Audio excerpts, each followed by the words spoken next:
नमस्कार. Ashish Datta YouTube channel मराठीमध्ये आपलं मनापासून स्वागत आहे. आज अशा एका नवीन भरतीची माहिती देणारा हा व्हिडिओ आहे. चॅनलला नवीन आला असाल तर चॅनल लाईक करा, सबस्क्राईब करा आणि व्हिडिओ आवडला तर विद्यार्थ्यांपर्यंत शेअर करा. व्हिडिओचा मुख्य टॉपिक आहे उच्च न्यायालय भरती शिपाई, एकूण जागा 1064. याची माहिती देणारा आजचा व्हिडिओ आहे. व्हिडिओ स्किप न करता व्हिडिओ शेवटपर्यंत नक्कीच बघा.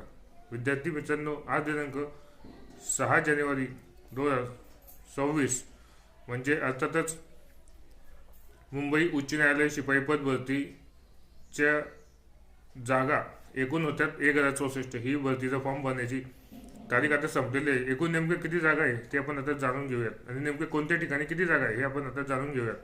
व्हिडिओ स्किप न करता व्हिडिओ शेवटपर्यंत नक्कीच बघा. शिपाई हमाल या पदासाठी मुंबई उच्च न्यायालयामध्ये 570 जागा होत्या.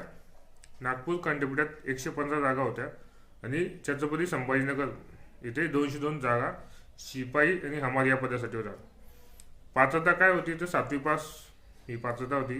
वयोमर्यादा 18 ते 38 वर्षे ही वयोमर्यादा होती आणि अर्ज करण्याची शेवटची तारीख दिनांक 5 जानेवारी 2026 ही होती. तर अशा रीतीने आज आपण माहितीपर हा व्हिडिओ सादर केला आहे. चॅनलला नवीन आला असाल तर चॅनल लाईक करा, सबस्क्राईब करा आणि व्हिडिओ आवडला तर जास्तीत जास्त विद्यार्थ्यांपर्यंत शेअर करा. धन्यवाद.